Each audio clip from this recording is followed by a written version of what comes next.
listening to the Deadly Uncle Podcast, a safe space for Deadly Uncle conversations.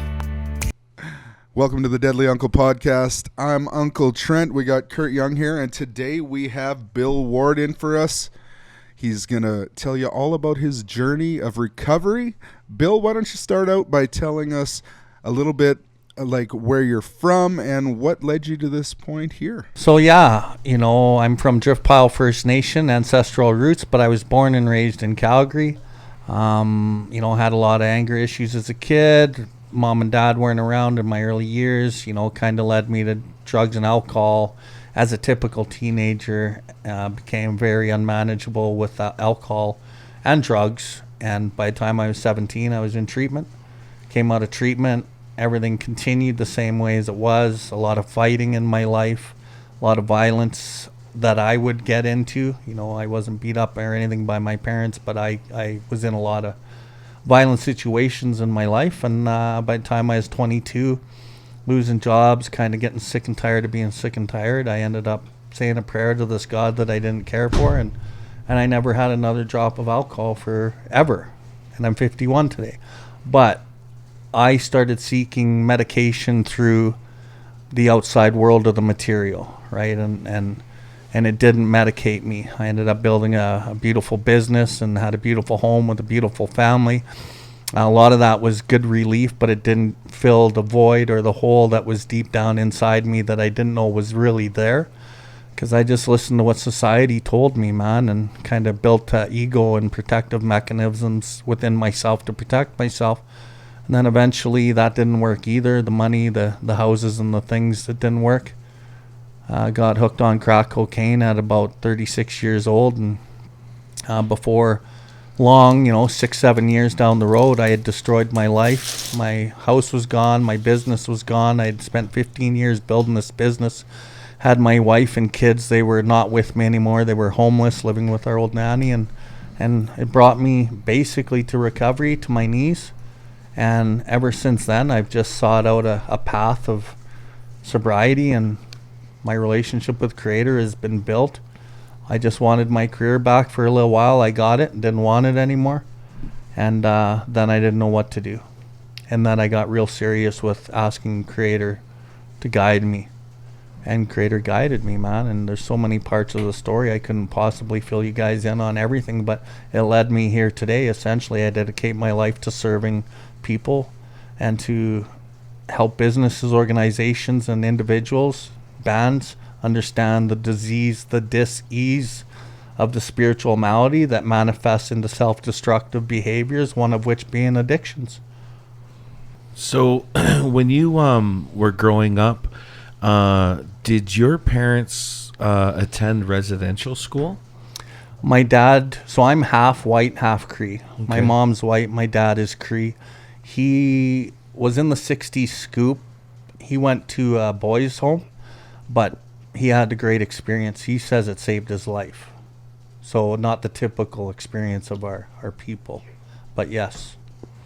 And,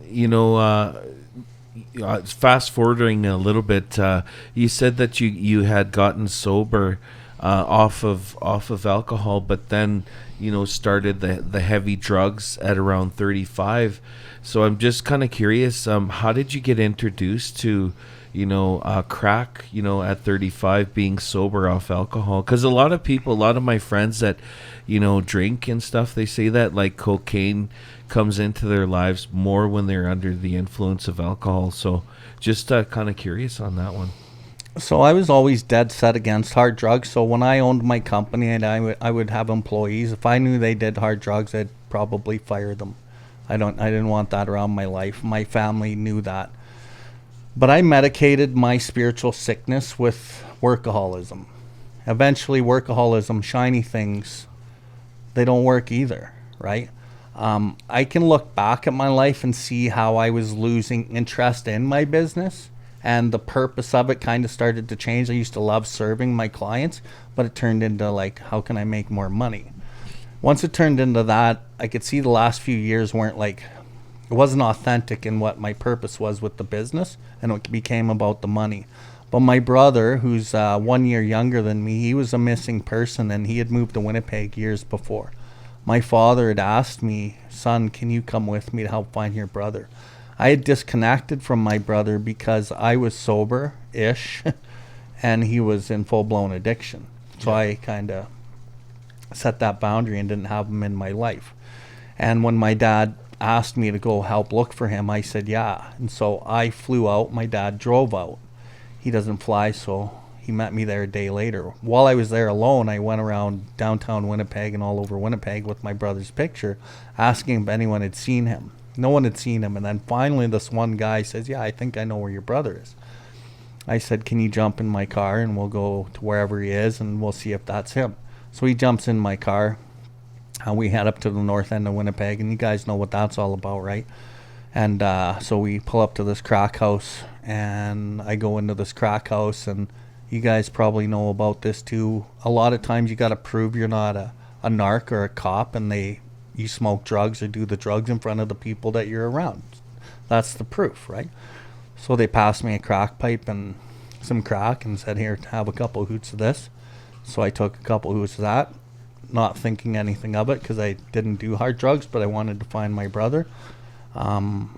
I didn't realize it at the time, but as soon as I took those hoots, I had set off that what we call the allergy of the body, kind of took over me, set off this trigger in my brain that I wanted more of that stuff. And then when I came back to Calgary, I fought this urge like with everything I had, and I knew I shouldn't be thinking like this, but I wanted more crack. And it took about 2 weeks, man, and I fought it, and then I succumbed to this desire to have some, found it, sneaky, and I started using behind my wife's back, behind my family's back, and the next 6-7 years is history, but that's how it started, and I enjoyed it. It launched me into a new place that I've always been looking for, in a sense, but you know what I'm saying? Yeah. What I was gonna say is, you say you had a business. What was your business? Just so I can get like. It was a ground frost removal business called Ward's Ground Thaw Services. Okay. And it got me, so I unthawed frozen ground for contractors. Oh, okay. And then I got into general contracting and some other type of heavy equipment operating and things like that. Oh, that's. And then when you got the opportunity to go back, your passion wasn't there anymore for it. Yeah. So you were drinking lots, you said, and when you were a teenager, and what do you think spurred that on? Like, what were you searching for something then as well? And when you said you got clean off alcohol, but then you eventually went to another drug. So do you think that's because you never really dealt with the original issue that brought you into addiction to begin with? Yeah, I believe so. Just a little background. So I've worked with over 300 alcoholics and addicts one-on-one. And groups. I got over 20,000 hours of one-on-one time with people like me. Yeah. So I really understand the illness, right? And the illness has nothing to do with the drugs or the alcohol. It has to do with the spiritual sickness, the spiritual malady. So I suffered the spiritual malady from a young age. That's where my anger stemmed from, and a lot of my hatred and the violence. And when I was about 14 years old, I remember kind of looking back. I stood at this point in my life, and I'm like, what's the point? What's the point of life? Like, it's hard, man. I'm fighting, and I'm fighting with my mom, and we don't get along, and I don't feel like I really belong in certain areas of life. But then I did find alcohol and drugs, and I felt like fellowship. I felt like I belonged a bit. I could get laid, and things started happening, and it became something where I really enjoyed the effect that it produced. And but as time progressed, it still produced an effect that I liked, but it became different. It started numbing me out a bit, started taking the edge off. So it wasn't the big euphoria connection. It started doing something different. And I've noticed that all through my years with whatever drug or alcohol or material world item that I possess, it only gives me relief, and it only will last so long, and some things last a little longer. So yeah, that's, I believe it's a spiritual sickness, man, that at a certain point when I start using, if I cross the line, I never crossed back over. And I was started out as a moderate drinker. I turned into a heavy drinker. I turned into a real alcoholic, and once you turn into a real alcoholic, there's no coming back. You can't drink normally or safely ever again, and that's me with drugs or alcohol. Wow, that is quite a story. And what was your first experience when it comes to Indigenous culture, Indigenous spirituality? Dude, that's such a good question, because when I look back at my life, and this came through deep work over the years, right? This didn't dawn on me till I was 6 years sober. And it was through working with, one of the guys who mentored me, and we did a lot of work. And I realized at 6 years sober, I spent my whole life running from me being Indian. I look back, I never wanted to talk to First Nations people, Indian people. I didn't want them to talk to me. When somebody would say, "You don't seem like a normal Indian," I took that as a badge of honor. And basically what I was doing was running away from who I was. So my first experience was in my first year of sobriety. I went to the Sutina powwow. And I stood, because I'm brown, I could get into the mix of the middle where the singers and drummers were. All the white people stay on the outside, right? But I took advantage of my brown skin, even though I was pretty much whitewashed. And I went into the middle, and I stood with the singers and the drummers, and they started beating on the drum. And then when the singers kicked in, man, I closed my eyes, and I was just like, this is in me, man. This is part of me. And I just had this like deep feeling that this is where I'm supposed to be, and I need to find more of this. And at that stage of my journey, I didn't really know much about the culture. So, but I had been praying for quite some time now, right? So this is year 1 of sobriety. And so I learned how to pray in that year. And I was like, I started asking Creator to help show me a path. And that was my first experience, man. Wow, that's amazing. Did you find some good mentors along the way as you ventured into farther into your sobriety and then into your cultural journey?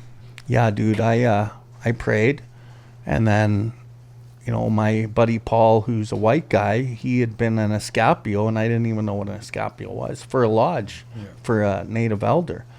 And he had taken me. My dad had taken me.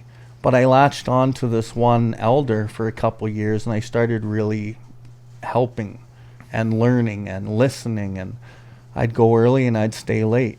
And, that journey, he was a Blackfoot teacher. And I didn't really care who was teaching me at that point, even though I'm Nahio. But after like 2 or 3 years of learning there, and some changes within me, I wanted to know more about Nahio culture.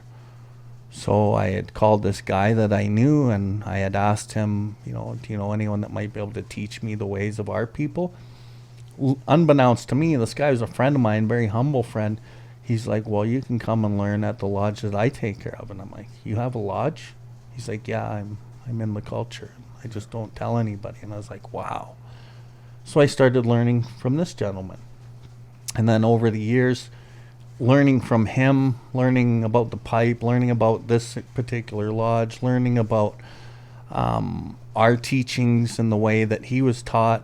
And then, I started fasting. I started sundancing, as well as learning from some of the women from other places through my experience with meeting really good women elders and teachers. And all my teachers have just come along. And there's too many to mention, but there's some really specific ones that have really helped me on my journey, right? And just this last year was my 3rd year sundancing. I made a decision before that Sundance that I was going to change teachers just because of, things that happen in life and things that happen within me. I was like, no, man, I want to find a new path with my teacher. So I finished that year, this year, and I started praying and asking God to help me, man. And I met a whole bunch of awesome teachers. Some were Blackfoot, some were Cree, some I hadn't got to meet yet.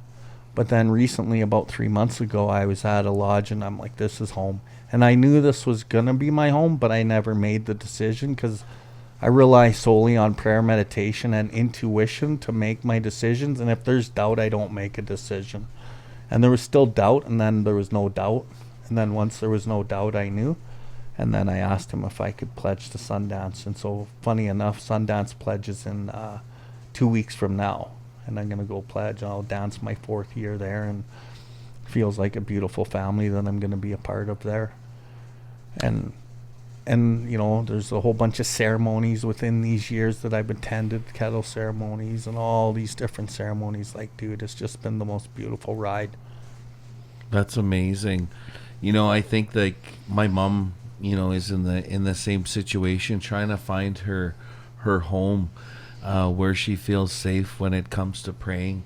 You know, a lot of these, when it comes to addictions and it comes to our spirituality, I think we're just kind of at the very beginning of learning, you know, all of us. And, you know, one of the rules that, you know, you hear when it comes to our medicines and it comes to addictions is that you should have 4 or 5 days sobriety before you have, you know, access, you know, to these medicines. You know, and I think like when those rules were made, I think it was just focused on alcohol, you know. I don't think crack and meth and stuff were involved when it comes to addictions, because to ask somebody who's fully addicted to crack or meth to go 4 days without the, you know, to go 4 days sobriety before getting those medicines is a hard challenge, you know.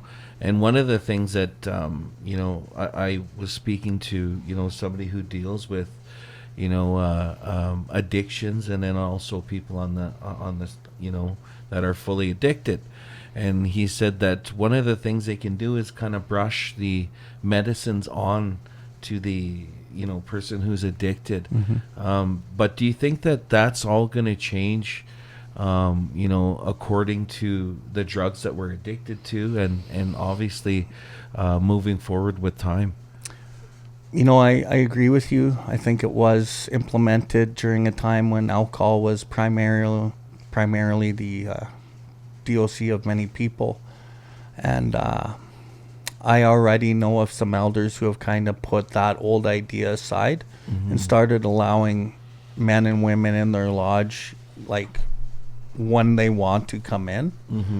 But I also so that's great, right? But I do believe that it also puts that elder who works as that channel in that lodge at that moment more at risk, right? But these elders are these teachers, these ceremonialists. That's what they do. They lay their life on the line for us. So, you know, some are more old school in the belief, and some are changing it. And some of the newer up and coming elders, like younger people I know that are getting their rights, they're leaning that way. And for me, what do I believe?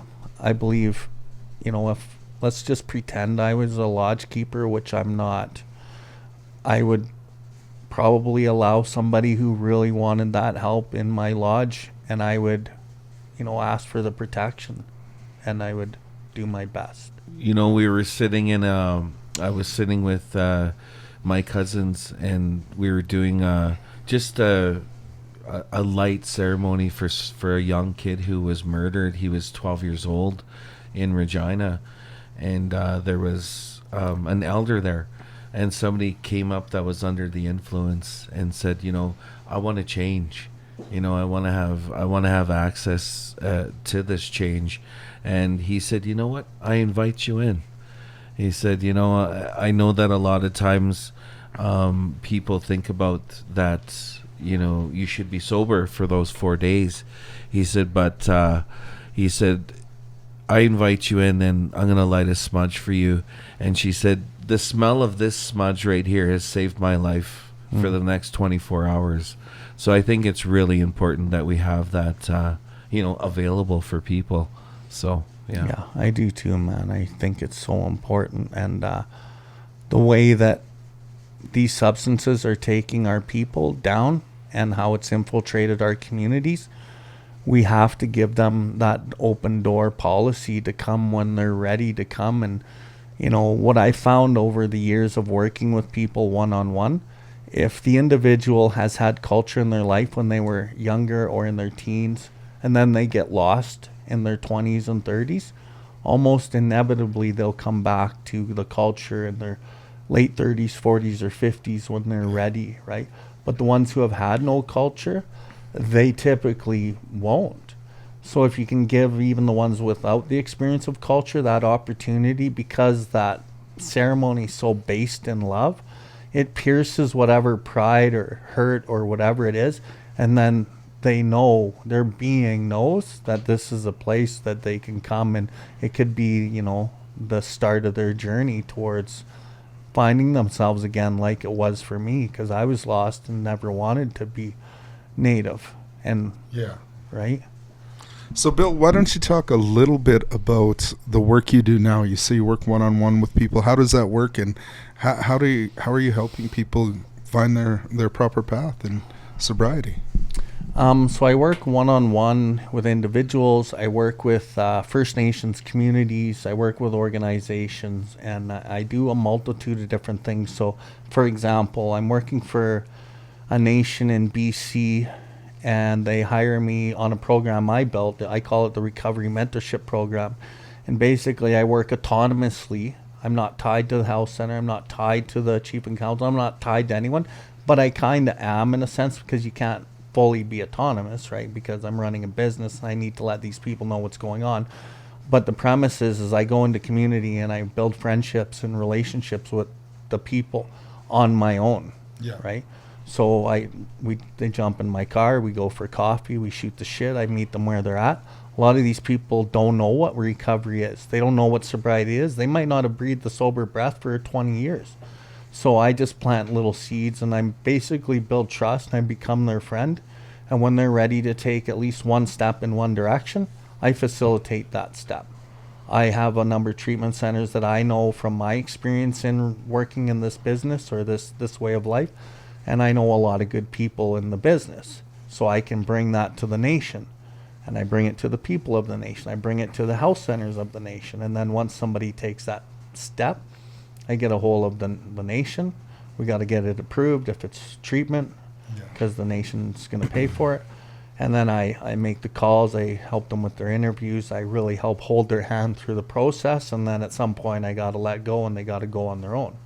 So that's been working really well. And I've had a couple other nations really interested. The only problem with me is I only have one of me. And, so it's hard for me to like branch this out. The other thing I do is I go around. For example, I went to a school in Saskatchewan and I spoke to the kindergarten to grade 5 kids about addictions, the grade 6 to grade 12 about addictions, and then the parents in the evening about addictions. And I had to do it a different way each time. With the little kids, I primarily focused on screen time, cell phone addiction, and talking about what do you love to do most in your life. And they all said these various things. I said, see, that's love, and that has nothing to do with your screen. And just kind of showing them a different take. And with the older kids, I was a little harsher about addictions, and kind of a lot of people I've met and worked with that have passed away, one of their addictions was phones and pornography on phones, or whatever it is that disconnects us, right? And then the parents, some of them are, they don't know anything about addictions. They don't know how to best navigate the kids away from maybe possibly becoming addicts or alcoholics one time, because nobody plans it, right? So I just kind of share my experience and my knowledge, and through, like I said, all of these hours and the time I've spent getting to know people, I got a good take on what works and what doesn't. And so I just relay that in really layman's terms. Like, I can really articulate the message in like a way that anyone can understand. And like, I'm not using any profanity on your program tonight, but a lot of times I relate with people because of the way how raw and real I am. And I swear, and I'm bro, and I'm like, man, like, F this, and like whatever. And people relate to that. And if I have God or creator they think they're not good enough for it, and they see me and I have it and I believe in it, you can tell. They're like, dude, you made me think that I could have that because I didn't think I was good enough for that. So it works in some ways, right? I also work for Drumheller Penitentiary. I go out to the prisons and I do the same thing with our people, with Indigenous men. I try to inspire them to take a new path, and I show them what's like causing their failure. And a lot of the times people on the journey, they don't want to hear certain things about themselves. I'm not afraid to tell them, and I'll tell them in a good way, and sometimes I'll tell them in a harsh way.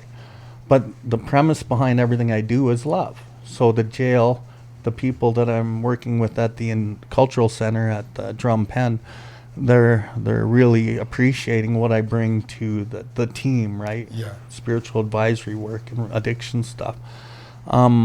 Then I do treatment center stuff on Zoom and in person.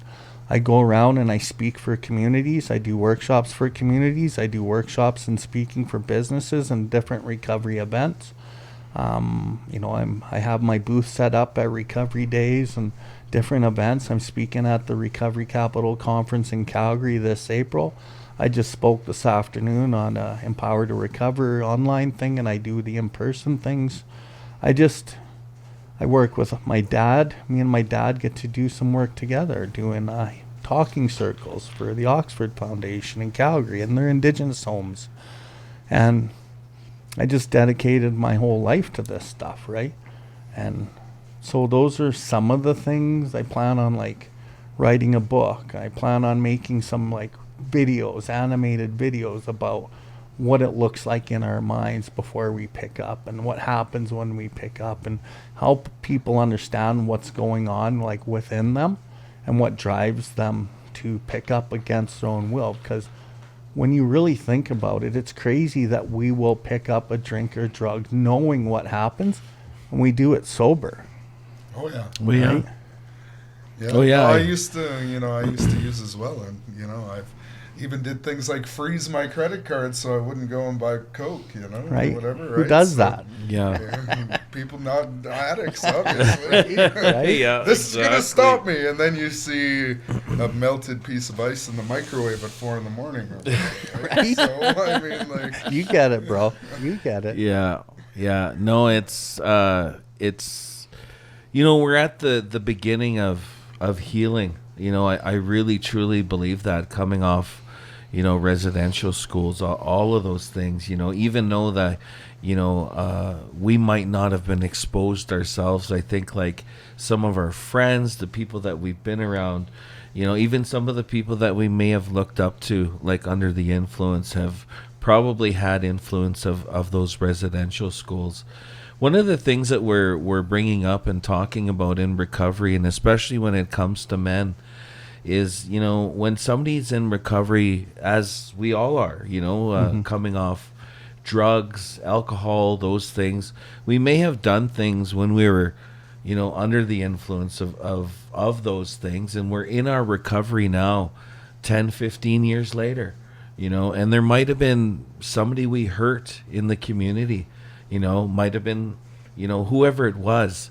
And so we've seen this in events that we've ran. We've seen this in many different examples in the cities across Turtle Island, of trying to make a space where a victim of this person feels safe in a community environment, say an event of some kind, a conference of some kind, and you have somebody who's healing, somebody that might have hurt somebody else.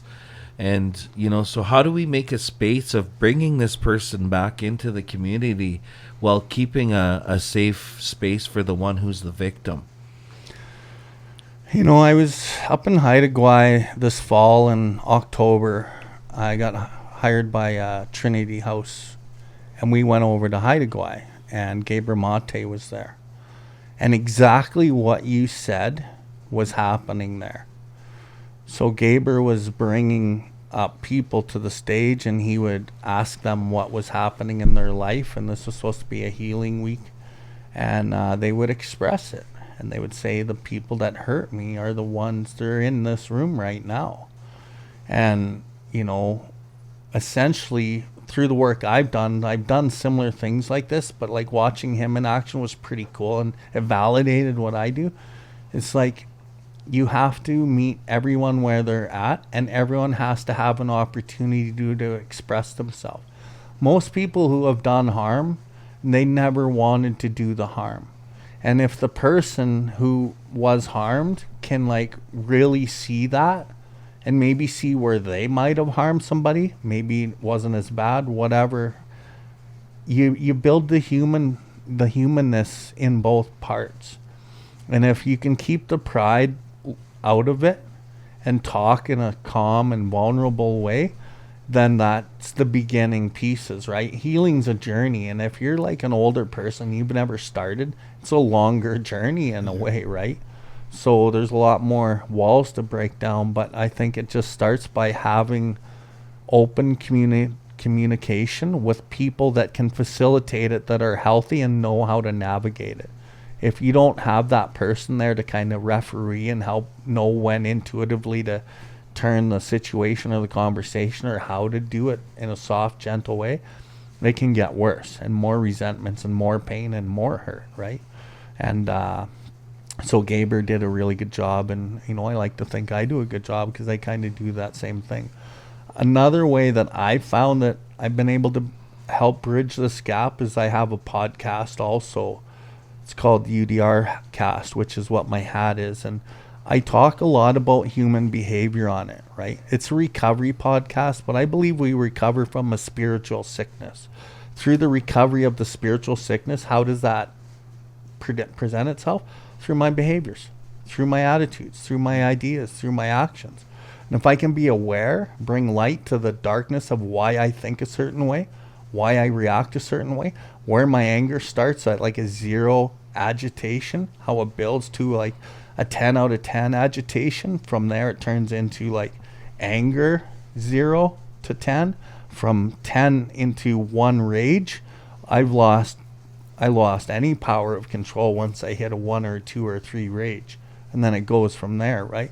But showing people these things so that they can see it in their life, that's why my experience and your guys' experience is so valuable, not just as using addicts or alcoholics, but as men who are vulnerable, who are sharing those things, because the more that I share it and you guys share it, the more that doesn't have the power, and the more that is brought to the light, and we can heal, right? That's how I believe all that, man.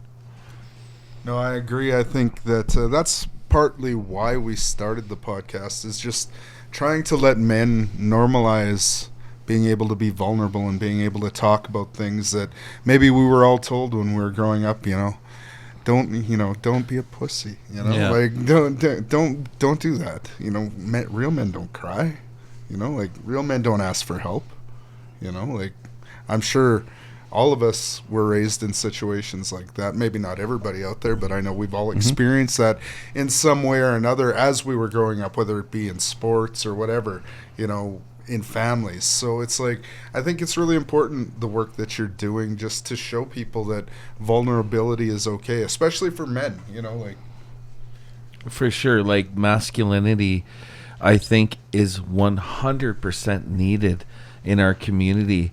It's just, is it the positive masculinity that we need? I think is important. It's just such a journey. I think we're all, at the beginning of healing and learning, as I was saying earlier.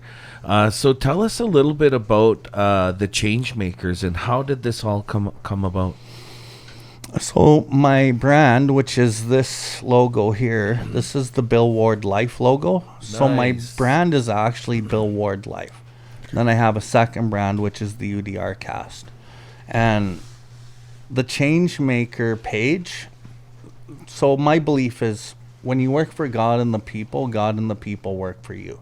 You guys have probably experienced that. Once you start moving on the path of service and helping people, everyone wants to help you. And it just becomes like, holy shit, the money that I needed or the resources that I needed, they're just like delivered upon me. So when I finally quit my career there and I made the decision to not work that job anymore, I didn't know what I was going to do. I was so much fear. But I had this 3 years of belief in my creator that he'd guide me. And I talked to my grandma, man, and I asked my grandma, who was my spirit, right? And I asked her, like, how am I going to help people when I can't afford anything? And she said, Billy, doesn't matter. You help people and everything will be taken care of. And then I quit my career, and then I'm here. But the Changemaker brand was not made by me. None of my social media, none of my platform, none of the early videos were paid for or done by me. They were done by people who believed in my message that I had helped somehow along the way. And they said, we want to do this. Like, you have changed my life, and like, we want to do this. So this guy, Andrew, he built that Changemaker, and he's like, that's what you are. And so I just showed up one day, and he had the website built, he had the Facebook pages, he had all the social medias up, and I'm just like, okay. But dude, I was so scared to brand myself. Like, the ego that I felt was behind it took me a couple good years to like accept that type of thing, and the judgment of other people thinking things, to the point where today, you know what, you want to think bad of me, go ahead. I don't need to justify myself. I'm a good man, I'm a good human, and I just try to do good things. And if you want to justify or bitch about me, that's your problem, not mine. So it just kind of came organically, bro. And when I look around like the world at, like, you know, in a humble way, the people that I've helped, the ripple effect it's unbelievable.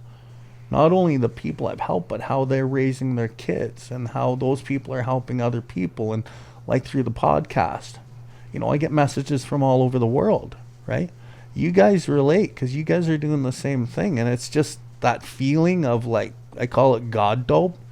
That's the feeling I was looking for in the drugs and the alcohol and the things. I get it through serving Creator and serving his kids. So that's kind of how it came about, bro. And, you know, people used to really give me a lot of things for free, and now the money that I need comes to me. And now I can amp up my game. I'm setting up my own video podcast, a full studio in my apartment with all these cool things in it too, right? And it's, dude, the money just comes, and now it's God's money. So I give it back, and I just do what you guys are doing in my way. And, you know, if it doesn't work out, that's part of the plan, right? So. For sure. It's kind of like, you know, for all you men that are listening out there, you know, to this podcast, you know, there's always a chance for you to do anything at any time. We're just saying, just do it. Get it started. Capture the story. One step. Exactly. You know, like, we started this podcast in our living room in an apartment in Edmonton. And you're right. It's really changed our lives. Focusing on other men, focusing on other artists, focusing on just good dads. You know, it's just, it really, really has changed both of our lives. You know, and like you said, the things come to you, you know, just come out of thin air. It's like, what happened here, you know? So, yeah, it's just amazing. So, Bill, you've worked one-on-one with so many people. Now, if we've got somebody that's struggling out there and watching or listening to this podcast, what's the one piece of advice that you start with when you start to work with people to maybe plant those little nuggets that you were talking about, to get them to maybe realize that there is something on the other side of addiction? I would say, you know, like you just said, it starts with the one step. It starts with the step that you don't want to take. It starts with the scariest thing you're going to do in your life, which is typically for men, ask for help. Like asking for help and saying, I don't know. I don't have a plan, and I don't know what to do. It has to start there. And I always say to the new people that I work with or that I encounter, I say, do you pray? A lot of them say no. I said, start. And they're willing to start. I said, what's the most important part of prayer? They're like, I don't know. I said, to never stop. So at least pray and keep asking for help and keep asking for someone, something to be laid in your path. And I believe when you are really invested in like change, the universe works itself around for you to change, and the people that need to come into your life, they come into your life. But it's so hard to take that first step when all you know is self-sufficiency, or to live and do it yourself, or you think that you should be a man and handle it yourself, or I'm too scared, I got this family, I got this job, I can't leave and I can't do these things. And no, you can, you just won't, right? So I think that's the biggest thing. And once somebody connects with me, and because of how busy I am, I can't help everyone one-on-one, but I always give my number, I always give my contact, and I say, if I can't help you, I know somebody who can. And I can help you through the podcast, through my YouTube content, whatever. I can help you to that point. I met a guy yesterday. I haven't seen him in 8 years. He was in a meeting I was in. He saw me. He's like, dude. And he gave me the biggest hug. He's like, your podcast saved my life, bro. It brought me back to Calgary, and I'm trying treatment again. And I'm like, so that's helpful, right? Yeah. And he asked me to help him, and I can't help him. Like one-on-one, I just don't have that ability right now. I have enough people that I'm helping, and I need time to do this. And but I said I can guide you to the guys that are willing and ready to help you, bro. Yeah. So I'm just like a pivot point for a lot of these people too, right? That's amazing. Well, you've been a wonderful guest here on the podcast, Bill. Season 2, it's just amazing to see. We've by the end of this season, it'll be 40 men that we've focused on around Turtle Island that are doing wonderful things for their community, selfishly, and just unbelievable. It's inspiring to do this podcast. And thank you so much for being a guest here on season 2. Hi. I thank you so much for having me, you guys. You're doing great things. Hi. And you are definitely a deadly uncle. Yeah. You're listening to the Deadly Uncle Podcast, a safe space for Deadly Uncle conversations. Next week on the Deadly Uncle Podcast. I was erased. My language was erased. It was never talked about until I was a little older. But I was a kid. I didn't understand any of that. And so I was Curt, Saskatchewan was where I grew up after I left Prince Albert Farm, and it was a good place to grow up for a kid. It's only about 80,000 people or so, so it was a pretty good place. And I grew up there and made some good friends. I had a lot of fun with my family. I had 9 brothers and sisters, so I was never without someone to hang out with. But I did like to do things a lot by myself. I remember playing with toys by myself quite a bit. Just enjoying that time. To this day, I still enjoy having that time for myself.